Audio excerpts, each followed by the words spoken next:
शुभ रूपा और दर्शकों दिन भर की खबरों के साथ आइए एक नजर डालते हैं अब तक की सुर्खियों पर। स्लैब से लगे 13 गाड़ियों को पकड़कर पुलिस के हवाले कर दिया गया। भुयाड़ी में एक ट्रेलर की चपेट में आने से साइकिल सवार की हुई मौत और हाथरस दुष्कर्म मामले में राष्ट्रपति के नाम मांग पत्र को सौंपा गया। और दर्शकों जमशेदपुर में देर रात स्लैब पिकर्स संस्था के लोगों ने अवैध स्लैब से लदे 13 बड़ी गाड़ियों को पकड़कर पुलिस के हवाले कर दिया और साथ ही स्लैब पिकर्स के नाम एक लिखित शिकायत दरअसल कुछ सालों पहले स्लैब पिकर्स के 1300 मजदूरों को स्लैब चुरी पर रोक लगा दी गई थी और कहा था कि स्लैब से वातावरण दूषित होता है, इससे स्लैब कंपनी से नहीं निकला जाएगा। लेकिन कंपनी के द्वारा चोरी छुपे एक निजी ट्रांसपोर्ट को स्लैब दिया जा रहा था। पुलिस ने इस मामले में एक बड़ी ट्रांसपोर्टर बेली बिधानवाला को पूछताछ के लिए बुलाया और घंटों पूछताछ के बाद उन्हें घर भेज दिया। हरिजन सस्ता है गरीबों का, चूँकि 40 साल से है। विगत 3 सालों से जो है एकदम भुखमरी कगार में है हमारे मेंबर। और आए दिन जो है हम लोग पूछते हैं तो बोलता है कि कचरा नहीं है कंपनी, और डेली रात पे रात 10 गाड़ी 20 गाड़ी कचरा बेचा जा रहा है तो तारापुर के माध्यम से। आज क्या हुआ? इनके मतलब कल हमने गाड़ी पकड़े 13 गाड़ी पकड़े थे। गाड़ी पकड़ने के बाद हम लोग थानों के नंबर किए हैं, लिखित सूचना भी दिए हैं और जो दोषीगार हो वो कड़ी से कड़ी सजा। गाड़ी किस आधार पर पकड़े आप लोग, क्या सोच के पकड़े? माल जा रहा था गाड़ी में, हम लोग आए दिन बोलते हैं कि माल नहीं है, कचरा नहीं है। पोल्यूशन भी है उसमें। कई दिनों से जो है हमें सूचना मिल रही थी, जिसका कारण कल हम घूमे तो देखे कि माल जा रही थी तो पकड़े हमने। पकड़ के अभी गाड़ी कहाँ है? गाड़ी अभी है मैदान में रखा हुआ है। बेली साहब आए थे, क्या बात हुआ उनसे? अब क्या बात हो तो हम लोग मुझे नहीं पता है, हम लोग से बात कुछ नहीं हुई है। अभी आप लोग थाना में क्या नहीं, आरोप क्या है कि बेली साहब क्या हो रहा बताइए पूरा जो कचरा बाहर जा रहा है हम लोग को मेंबर को नहीं मिल पा रहा है। टाटा कंपनी कौन कर रहा है सर? रुकिए आप, रुकिए आप लोग देते हैं। मैडम आपसे भी बात तारापुर कंपनी कर रहा है। जहाँ तक उसको कौन है मालिक? जो प्रदूषण है ना, बेली बुदन वाला उनका मैनेजर है अरुण करण, इन्हीं के माध्यम से देख रेख में हो रहा है। तो क्या लग रहा है गलत कर रहे हैं? एकदम गलत कर रहा है। कैसे? चूँकि वो मेरा सस्ता का चीज़ है, तो मेरा सस्ता में ही गिरना चाहिए। जो कि मेरा जो मेंबर है उसी से चुन जान के अपना भरण पोषण करते हैं बाल बच्चे का। और अभी देखिए 40 साल कहाँ जाके सुबह वो तो समाज से भी बोला जाता है कि बेली जो है ना रखा है। आज से 10 साल पहले समाज सेवी करता था, समाज सेवी नहीं रहे हो। अभी क्या है? अब बिजनेस मैन है, माफिया है। आज आप लोग थाना में क्या कर रहे हैं? थाना में आए, लिखित सूचना दिए हैं, अब आगे क्या कार्रवाई होगी? थाना प्रभारी क्या बोले? अभी तो कंपनी गए हैं, जांच चल रहा है, जांच के बाद जो होगा उचित कार्रवाई किया। क्या नाम है? हमारा नाम विजय नायक। जमशेदपुर सीताराम डेरा थाना क्षेत्र के भुयाड़ी में एक ट्रेलर की चपेट में आने से साइकिल सवार गंभीर रूप से घायल हो गया, जिसे आरन फारन में एमजीएम अस्पताल पहुंचाया गया, जहां जांच के उपरांत डॉक्टरों ने उसकी मौत की पुष्टि कर दी। वहां घटना से गुस्साए लोगों ने तकरीबन 1 घंटे तक सड़क जाम कर दिया और हंगामा भी किया, जिसके बाद मौके पर पहुंची पुलिस और किसी तरह लोगों को समझा बुझाकर मामला को शांत करवाया। वहीं मौत हुए व्यक्ति की पहचान अब तक नहीं हो पाई। थाना प्रभारी ने बताया कि स्थानीय लोगों की कहना है कि जिसको की ओर से दिन में सड़क मरम्मत का काम करवाया जा रहा है, जिससे ये घटना घटी है। लोगों की मांग है कि सड़क की मरम्मती का काम रात को हो। वहीं पुलिस शव को कब्जे में कर पोस्टमार्टम हाउस में रखवा दिया है। आज सवेरे तिरमोहाने के समीप एक व्यक्ति का एक ट्रेलर से दुर्घटना हो गई थी। व्यक्ति अभी इलाजरत है, अभी उनकी टीम एमजीएम अस्पताल में भर्ती है। आगे का अनुसंधान जारी है। ट्रेलर के बारे में विस्तृत जांच पड़ताल की जा रही है कि ट्रेलर कहाँ का है, किसका है, और आगे के जो भी कार्रवाई है वो की जा रही है। यूपी के हाथरस में पिछले दिनों हुई दुष्कर्म के बाद पीड़िता की हत्या मामले की जांच सुप्रीम कोर्ट के रिटायर्ड जज से कराए जाने की मांग की गई। शोषण मुक्ति मंच जमशेदपुर इकाई की ओर से जिले के उपायुक्त के माध्यम से राष्ट्रपति के नाम एक मांग पत्र सौंपा गया। इन्होंने यूपी सरकार और सीबीआई जांच पर सवाल उठाते हुए बताया कि जिस डॉक्टर ने दलित युवती के साथ दुष्कर्म की पुष्टि की थी, उन्हें हटा दिया गया है। वहीं इन्होंने मामले की जांच कर रहे एजेंसियों पर सवाल भी उठाए हैं। इससे पहले मंच के सदस्य पदयात्रा करते हुए जिला मुख्यालय पहुंचे। आज अखिल भारतीय दलित शोषण मुक्ति मंच का प्रोग्राम पूरे देश में है, जिसमें खासकर फोकस है हाथरस की महिला में जो हुआ है, उसको जो रेप पीड़ित उसको करार दिया, जो 2 डॉक्टर को उसको हटा दिया गया है। नौकरी से, बहानाबाजी कुछ भर करके, और वहाँ दलित परिवारों पर काफ़ी दबाव बनाया जा रहा है कि वो अपना पलटे।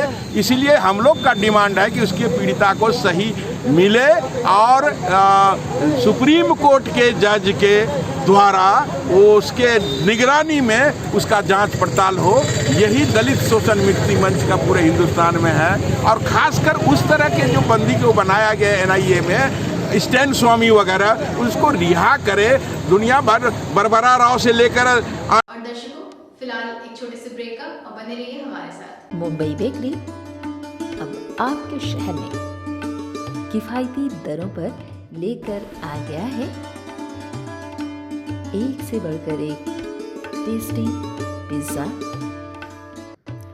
Cookies, all types of cake, all types of snacks,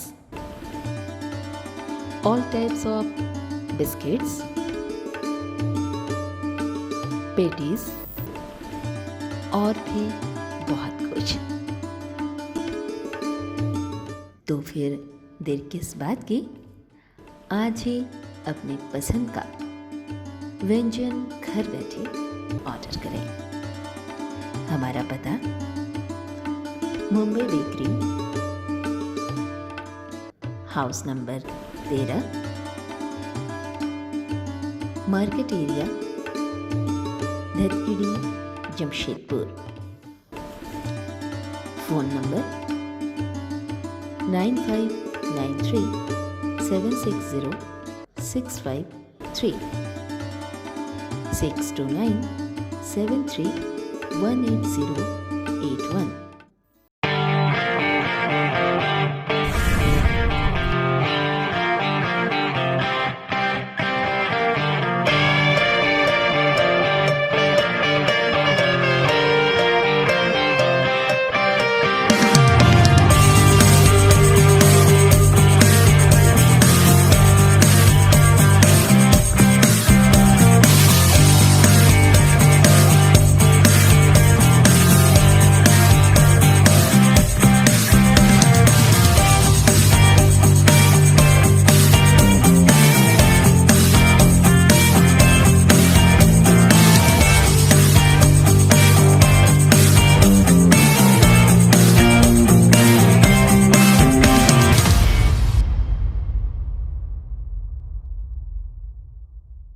और दर्शकों, ब्रेक के बाद एक बार फिर आपका स्वागत है। जमशेदपुर के एनटीटीएफ टेक्निकल इंस्टीट्यूट के छात्रों ने हाल ही में सीआईआई की ओर से आयोजित content creation of Indian industry प्रतियोगिता में सीमित संसाधनों से 3D प्रिंटर बनाने का अनोखा कीर्तिमान स्थापित किया है, जहां आयोजकों की ओर से इंस्टीट्यूट के छात्रों को गोल्ड मेडल से नवाजा गया है। साथ ही फरवरी 2021 में आयोजित होने वाले दूसरे चरण के लिए एनटीटीएफ के छात्रों का चयन कर लिया गया है। बताया जाता है कि पहले चरण के लिए देश भर से टाटा मोटर्स सहित 32 नामी गिरामी कंपनियों ने इस प्रतियोगिता में हिस्सा लिया था, जिसमें एनटीटीएफ जमशेदपुर सहित देश भर के 6 संस्थानों ने दूसरे चरण के लिए क्वालिफाई किया। 3D प्रिंटर के लो कॉस्ट मॉडल बनाने वाले छात्रों ने इसे एक बेहतर अनुभव बताया, साथ ही इसमें भविष्य की संभावना भी बताई। छात्रों ने बताया कि संस्थान में इस मॉडल को बनाने को लेकर कई संसाधन मौजूद नहीं थे, फिर भी हमने थ्योरी के माध्यम से बाजार से संसाधन जुटाकर इसे पूरा किया। वहीं संस्थान के छात्रों ने इस उपलब्धि पर संस्थान के शिक्षक काफी खुश नजर आए। और मैं एनटीटीएफ का छात्र हूँ और हमारे टीम शेप शिफ्टर्स ने 3D प्रिंटर बनाया है। लॉकडाउन के पहले वो प्रिंटर एक प्रोजेक्ट के रूप में था, लेकिन इस लॉकडाउन में हमने उस प्रिंटर को एक प्रोडक्ट का रूप दे दिया है। और हाल ही में यहाँ पे एक इवेंट हुआ था CII का, कन्फेडरेशन ऑफ इंडियन इंडस्ट्री जिस नाम से प्रचलित है वो, उन्होंने एक कॉम्पिटिशन ऑर्गेनाइज़ किया था, तो हमने उसमें पार्टिसिपेट किया और उसमें 32 कंपनियों ने पार्टिसिपेट किया था। कुछ लीडिंग कंपनी थे उसमें, Tata Motors, बारवे industries and all that, and उसमें हम लोग को गोल्ड मेडल से नवाजा गया है। और साइमल्टेनियसली उन्होंने हमें उसके सेकेंड राउंड के लिए भी बुलाया है, जो कि फरवरी में होने वाला है 2021। और इस प्रोजेक्ट को, इस जो प्रोडक्ट हम लोग ने बनाया है उसको वो एज अ प्रोजेक्ट के लिए हम लोग बनाए थे, क्योंकि एडिटिव मैन्युफैक्चरिंग करके हमारा पेपर है जो कि थ्योरी पेपर था, और उसका प्रैक्टिकल जानने के लिए 3D प्रिंटिंग होता क्या है उसके लिए हमारे पास कोई साधन नहीं थे NTTF में। हम लोग ने मार्केट अप्रोच किया तो वहाँ पे कॉस्टिंग बहुत ज़्यादा थी, इसीलिए हम लोग ने सोचा कि ये 3D प्रिंटर खुद बनाया जाए। Thank you. ये अगर आगे फ्यूचर में बहुत बेनिफिशियल मुझे लगता है, जैसे कि हमारे प्रिंसिपल सतीश जोशी सर ने बताया कि उस 3D प्रिंटिंग का ग्रोथ रेट जो है वो काफ़ी हाई है, और जैसे इंडस्ट्री 4.0 चल रहा है उसमें एडिटिव मैन्युफैक्चरिंग जो है वो काफ़ी नामी टॉपिक है, प्रचलित टॉपिक है। आजकल हर इंस्टीट्यूट, हर टेक्निकल इंस्टीट्यूट, हर इवन कॉलेजेस और स्कूल्स में भी ये additive manufacturing as a subject लाया जा रहा है। तो मुझे लग रहा है कि ये टॉपिक को अगर हम लोग आगे ले जाते हैं तो हमारे लिए बहुत ज़्यादा बेनिफिशियल है। Good name. My name is Hrithik. Ranchi के मेयर आशा लकड़ा ने प्रेस कॉन्फ्रेंस किया और वर्तमान सरकार की आलोचना की। निकायों पर अब तक राज्य सरकार कुल बजट का मात्र 18.61% राशि ही खर्च कर पाई है। फिर भी हेमंत सरकार का यही कहना है कि राज्य का खजाना खाली है। मैं आपको बताना चाहती हूँ कि राजधानी के विकास को लेकर के हेमंत सरकार सबसे पहले रोड मैप तैयार करना चाहिए था, ना कि पूर्व का योजना को रद्द कर विकास के मार्ग को अवरुद्ध करना चाहिए था। रांची नगर निगम क्षेत्र के कई वार्डों में स्थानीय लोग वर्षों पुराना जर्जर सड़कों की मैं राज्य सरकार से मांग करती हूँ कि निगम क्षेत्र में संबंधित कार्यों के लिए जल्द से जल्द पर्याप्त फंड उपलब्ध कराएं। मुख्यमंत्री स्वयं नगर विकास मंत्री भी हैं, लिहाजा राजधानी की समस्याओं से वे अच्छी तरह वाकिफ हैं। उन्हें यह बताने की जरूरत नहीं है कि रांची नगर निगम क्षेत्र में शहरी सुविधाओं की संबंधित क्या क्या आवश्यकता है। मैं आपको बता दूं कि पूर्व में रघुवर सरकार ने राजधानी को नया स्वरूप देने का काम किया था, और इस उद्देश्य से उन्होंने अटल स्मृति वेंडर मार्केट, अर्बन हाट, नागा बाबा खटाल का सब्जी मार्केट, साथ ही साथ आपने देखा होगा कि स्मार्ट रोड, काटाटोली फ्लाईओवर व रांची नगर निगम के नए भवन जो अभी बन करके तैयार हो रहे हैं, मोराबादी मैदान में टाइम स्क्वायर स्वरूप प्रदान करना, रघुवर सरकार के कार्यकाल में ही अल्पसंख्यक समुदाय के लोगों के लिए हज हाउस का निर्माण करके झारखंड की जनता को एक सौगात देने का काम किए थे।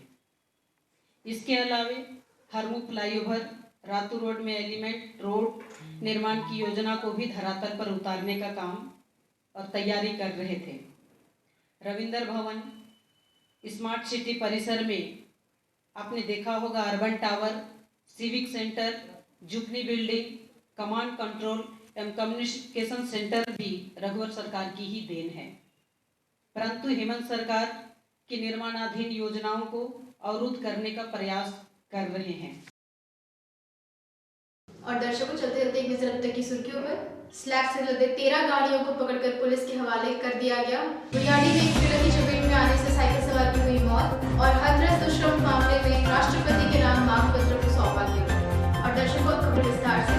जमशेदपुर में देर रात स्लैब पिकर्स संस्था के लोगों ने अवैध स्लैब से लदे 13 बड़ी गाड़ियों को पकड़कर पुलिस के हवाले कर दिया, और साथ ही स्लैब पिकर्स के नाम एक लिखित शिकायत में विष्णुपुर